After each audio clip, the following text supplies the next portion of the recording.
Dear students, मैं Avinash Agarwal, assistant professor of zoology from government Bangur college Didwana. Dear students, आज हम पारिस्थितिकी या पर्यावरण जैविकी विषय के बारे में सामान्य जानकारी प्राप्त करेंगे। इकोलॉजी या एनवायरमेंटल बायोलॉजी इसके अन्य नाम है और इसमें पर्यावरण के अंदर उपस्थित जितने भी घटक है उनका अध्ययन हम करते हैं। पर्यावरण के जितने भी घटक है उनको हम मुख्य रूप से सजीव और निर्जीव दो बड़ी श्रेणियों में विभक्त करते हैं और इस जो बायोलॉजी की शाखा है उसके अंतर्गत हम इन्हीं दो मुख्य घटकों को आधार मानते हुए पूरा विषय पढ़ते हैं और इन्हीं दोनों घटकों के बीच निरंतर कुछ न कुछ क्रियाएं भी होती रहती है। उन क्रियाओं के परिणाम स्वरूप कई प्रकार की घटनाएं हमें देखने को मिलती है और उन सभी का अध्ययन हम इकोलॉजी में करते हैं। बायोटिक या जैविक घटक, जिसमें हरे पौधे जो अपना भोजन स्वयं बनाते हैं, जंतु और कुछ सूक्ष्मजीव आते हैं, साथ ही डीकम्पोजर आते हैं जो कि उन सभी घटकों को तोड़ते हैं। तो दूसरी ओर यहाँ पे अजैविक घटकों की जब हम बात करते हैं तो उसमें हम सबसे पहले जो देखते हैं तो सनलाइट हमारे सामने आती है, जो कि किसी भी एक कोई भी प्लानेट है, कोई भी ऐसा स्थान जहाँ पे जीवन की संभावना हो सकती है, तो उसका एक ऊर्जा स्रोत जो होता है वो कोई न कोई तारा होता है। तो हमारा सौरमंडल, जिसमें कि सूर्य वो तारा है जो हमें निरंतर ऊर्जा प्रदान करता है। उसके अलावा उस ताप की, उस सूर्य की किरणों के द्वारा, सोलर रेडिएशंस के द्वारा टेम्परेचर जो बनता है उससे भी बहुत सारी चीज़ें प्रभावित होती है। उसके अलावा इसी से जुड़ी हुई एक चीज़ है वर्षा या वृष्ण, जो कि अलग अलग रूपों में होती है। पानी की बूंदों के रूप में हो सकती है। उसके अलावा आप उसको हम फुहारों के रूप में देख सकते हैं, हिम के रूप में देख सकते हैं। तो उसके अलावा हम कुछ और आपके जलवायु कारक हम इसमें देखते हैं। आर्द्रता है, आपके स्थलाकृति कारक भी इसमें आ जाते हैं। तो इस तरीके से मुख्य रूप से जो इकोलॉजी विषय है वो पूर्णतया बायोटिक और एबायोटिक फैक्टर्स की इंटरेक्शंस के बीच में डिपेंड करता है। उनकी इंटरेक्शंस के द्वारा जो घटनाएं होती है उनका अध्ययन इस विषय में हम करते हैं। इकोलॉजी है, इसके अंदर जैसे कि all living organism, whether plant और एनिमल और human being is surrounded by the environment on which it derive its need for its survival. अर्थात इकोलॉजी जो सब्जेक्ट है उसमें हम प्लांट्स और एनिमल्स और उसका जो एनवायरनमेंट है उसको हम सम्मिलित करते हैं। Each living component interacts with non living components for their basic requirement from different ecosystems. तो यहाँ हम देखते हैं कि जो इंटरेक्शंस होती है आपके लिविंग और नॉन लिविंग कंपोनेंट्स के बीच की, वहाँ एक सिस्टम बनता है, एक मैकेनिज़म्स की जो एक प्रक्रियाएँ चलती है, उसमें अलग अलग प्रकार की इंटरेक्शंस जो होती है उसके द्वारा एक सिस्टम बनता है। चूँकि वो इकोलॉजी के अंतर्गत हम इनकी स्टडी कर रहे हैं तो उस सिस्टम को हम बोलेंगे ecosystem. Interaction between biotic and abiotic components. अब इसमें इकोलॉजी की जो शुरुआत में हम देखते हैं कि दो शब्द और दो वैज्ञानिक महत्वपूर्ण है इसमें। एक तो अर्नेस्ट हैकेल है जिन्होंने इकोलॉजी शब्द दिया था, और दूसरे है रिटर जिन्होंने इकोलॉजी शब्द का प्रतिपादन किया था। इसके अलावा अपने इस विषय में जो ऑडम महोदय हैं उनको हम फादर ऑफ मॉडर्न इकोलॉजी भी कहते हैं, क्योंकि उन्होंने इकोलॉजी के बारे में बहुत ही महत्वपूर्ण जानकारी प्रदान की थी और उन्होंने dynamic state of structure and function of ecosystems कहा था इकोलॉजी के लिए। उसके बाद में हम इसकी डेफिनेशन देखते हैं।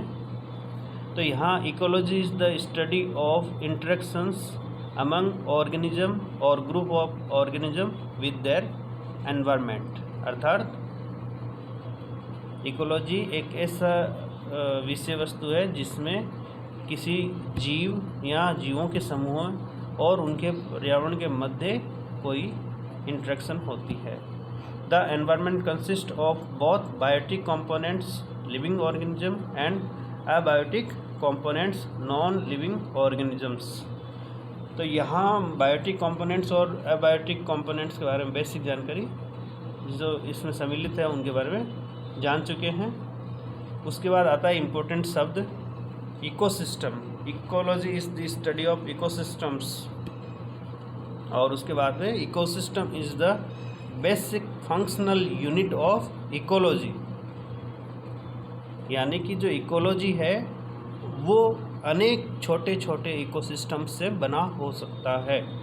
और इकोसिस्टम का जो आयाम है वो पानी की एक बूंद से लेकर पूरा एक महासागर हो सकता है। पूरा आपका सिस्टम जो है उसमें संपूर्ण जो बायोटिक और अबायोटिक फैक्टर्स मिलकर इकोसिस्टम का निर्माण कर सकते हैं।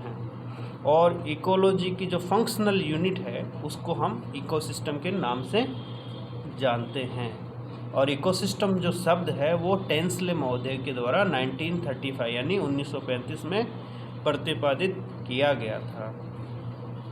The term ecosystem is coined from A Greek word जिसका मीनिंग क्या है, स्टडी ऑफ होम, आवासों का अध्ययन इकोसिस्टम का अर्थ है। इसके बारे में हमने जाना है अब तक। उसके बाद आगे एक group of organisms interacting among themselves and with environment is known as ecosystem.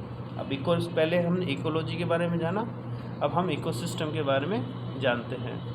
Interacting a group of organisms interacting among themselves and with environment is known as ecosystem. यहाँ हम डायनेमिक स्टेट ऑफ बायोटिक और abiotic factors की बात कर रहे हैं, जबकि वहाँ study of interaction between biotic and abiotic factor था। तो इकोसिस्टम और इकोलॉजी में डिफरेंस आपको समझ आ गया होगा। Thus an ecosystem is a community of different species interacting with one another and with their non-living environment and one another and with their non-living environment exchanging energy and matter। अब जो interaction है उसमें होता क्या है, या तो कुछ मैटर का एक्सचेंज होगा या फिर एनर्जी का फ्लो होगा। एनर्जी का एक्सचेंज नहीं होता, एनर्जी फ्लो करती है। इसमें हम देखते हैं कि एनर्जी कभी भी बढ़ती नहीं है, वो निरंतर उसका ह्रास होता है।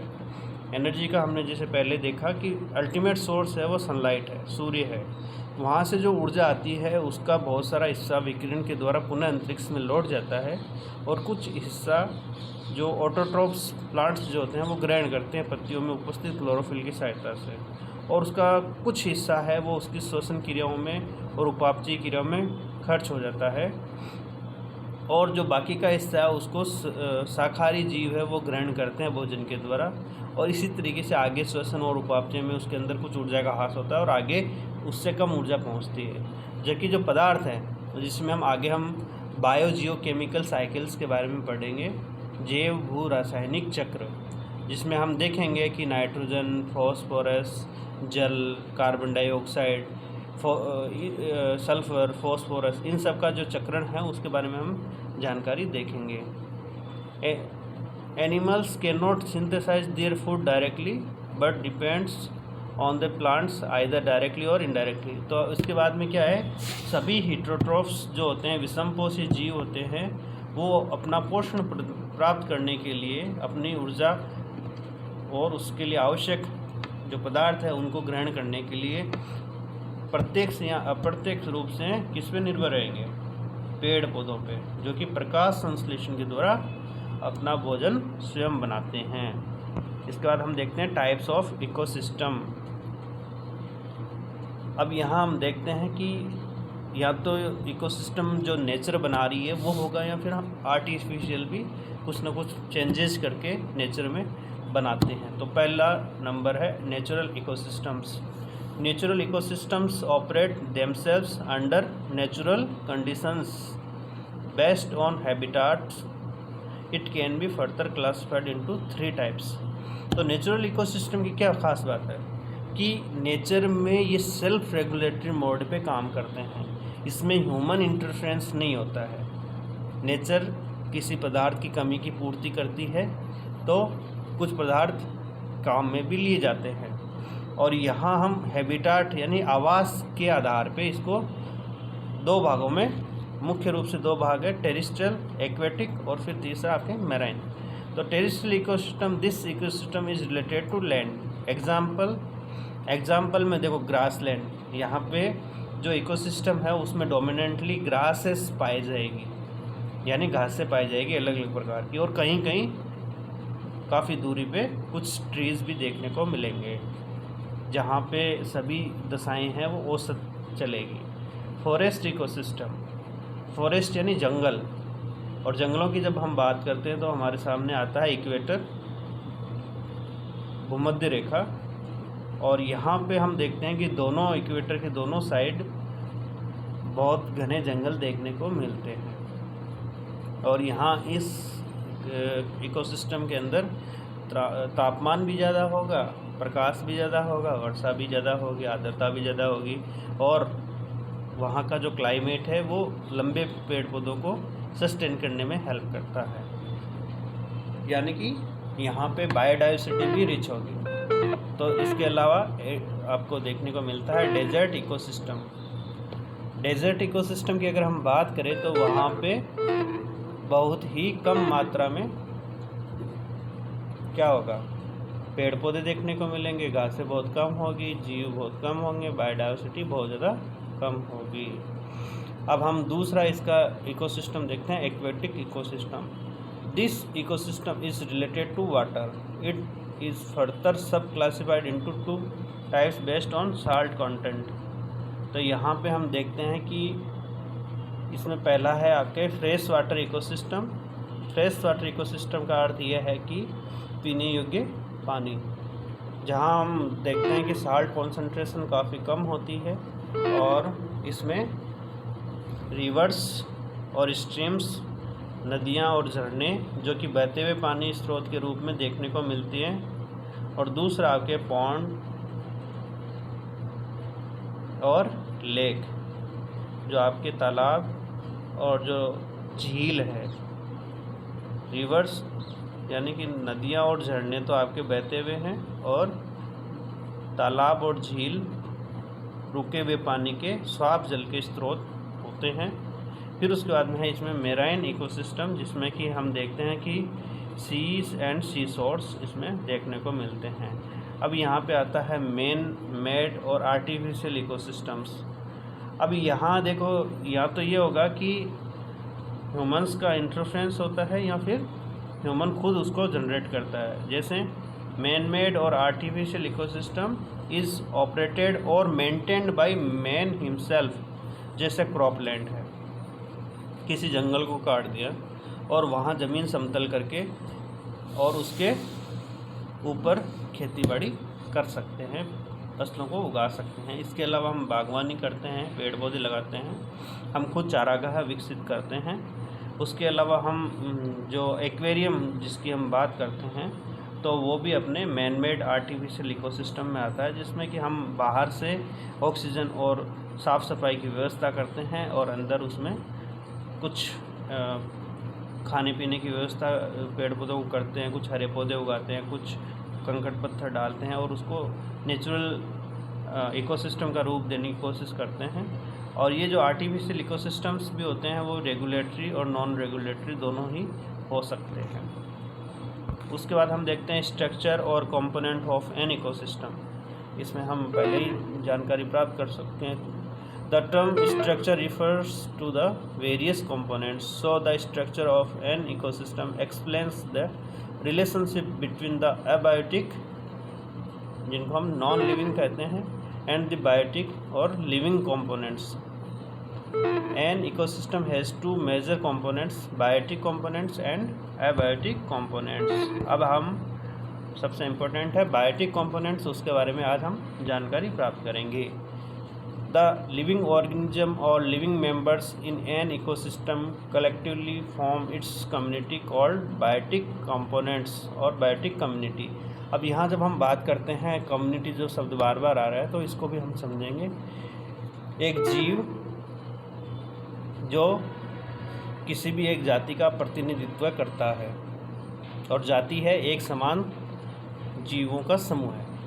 और जब ये जो एक समान जीवों का समूह है वो मिलके जाति बनाती है, और एक निश्चित स्थान पर उपस्थित ऐसी कई जातियों का समूह होता है, तो वो समूह कम्युनिटी या समुदाय बनाता है। तो समुदाय क्या है? एक निश्चित आवास में रहने वाली सभी बायोटिक स्पीसीज के जो ग्रुप्स होते हैं उनका कलेक्टिव फॉर्म। यहाँ पे हम देखते हैं एग्जांपल्स में प्लांट्स जो कि प्रोड्यूसर है। प्रोड्यूसर किसका है? ये सनलाइट को केमिकल एनर्जी में कन्वर्ट करके उसके द्वारा फूड का प्रोडक्शन करते हैं। उसको कंज्यूम कौन कर रहे हैं? एनिमल्स, जिनको हम इट्रोट्रॉप्स भी कहते हैं। इनको हम मैक्रो न्यूट्रिएंट्स प्राप्त करने वाले जीव भी कहते हैं। और उसके बाद तीसरा अवस्था है माइक्रो ऑर्गेनिजम्स, डीकम्पोजर्स। इसमें हम मुख्य रूप से बैक्टीरिया को सम्मिलित करते हैं जो कि इसको डिकम्पोज करते हैं। अब यहाँ हम देखते हैं कि बायोटिक कंपोनेंट्स में members of component of an ecosystem और क्लासिफिकेशन ऑफ बायोटिक कंपोनेंट्स। तो यहाँ पे 3 ग्रुप हमने देखे हैं अभी। इसके बाद में हम देखते हैं कि जो प्रोड्यूसर्स है वो किस प्रकार भोजन का निर्माण करते हैं, वो कौन सी प्रक्रिया है जिसके द्वारा भोजन बनाया जाता है। तो इसको हम प्रकाश संश्लेषण के नाम से जानते हैं, फोटोसिंथेसिस, जिसमें 3 मुख्य चीज़ें देखने को मिलती है। जिसमें पादप अपनी पत्तियों के द्वारा कार्बन डाइऑक्साइड को ग्रहण करते हैं और जड़ों के द्वारा जल का अवशोषण करते हैं, और पत्ती में जो क्लोरोफिल नामक वर्णक पाया जाता है उसकी सहायता से सनलाइट को कैप्चर किया जाता है। और वो सनलाइट की एनर्जी है जिसमें फोटोन होता है, उसकी मदद से साइक्लिक फॉर्म में फोटोसिंथेसिस प्रक्रिया होती है। यहाँ ध्यान देने वाली बात यह है कि जो ऑक्सीजन निकल रही है फोटोसिंथेसिस के द्वारा, वो ऑक्सीजन जल के अणुओं के द्वारा निकलती है। जल के अणु टूटते हैं तो उससे ऑक्सीजन प्रोड्यूस होती है, और CO2 के द्वारा जो है कार्बोहाइड्रेट का निर्माण होता है, और 6 H2O मॉलिक्यूल फिर से निकल जाते हैं। तो फोटोसिंथेसिस क्या है? The green pigments called chlorophyll present in the leaves of plants convert CO2 and H2O in the presence of sunlight into carbohydrate. This process known as photosynthesis. तो यहाँ पे डायग्राम में आप देख सकते हो कि किस तरीके से क्लोरोफिल के कुछ जो मॉलिक्यूल है उनके ऊपर सोलर रेडिएशन या सनलाइट गिरी है। तो यहाँ पर आगे की जो प्रक्रिया है वो हमें देखने को भी मिलती है कि यहाँ किस तरीके से क्लोरोफिल ने अपना कार्य किया है। उसके बाद में हम देखते हैं कंज्यूमर्स, जिसको हम हेटेरोट्रॉप्स कहते हैं। अब कंज्यूमर्स भी 2 श्रेणी में आते हैं। पहला प्राइमरी कंज्यूमर और दूसरा सेकेंडरी कंज्यूमर। प्राइमरी कंज्यूमर को हम हर्बीवोरस या शाकाहारी या प्लांट ईटर के नाम से जानता है। Primary consumers are also called herbivorous. They directly depend on the plants for their food, so they are called plant eaters. Example insects, rat, goats इत्यादि। अर्थात हम देखते हैं कि एक छोटा सा कीड़ा टिड्डा, एक चूहा, एक आप बकरी ले लो, आप घोड़े ले लो, कोई भी जानवर ऐसा ले लो जो कि पादपों के ऊपर अपने भोजन के लिए निर्वहन करता है, तो उस सभी को हम प्राइमरी कंज्यूमर में रखेंगे। ये पहले ऐसे जीव होंगे जिन्होंने प्लांट्स की एनर्जी को अपने अंदर एसिमिलेट किया है।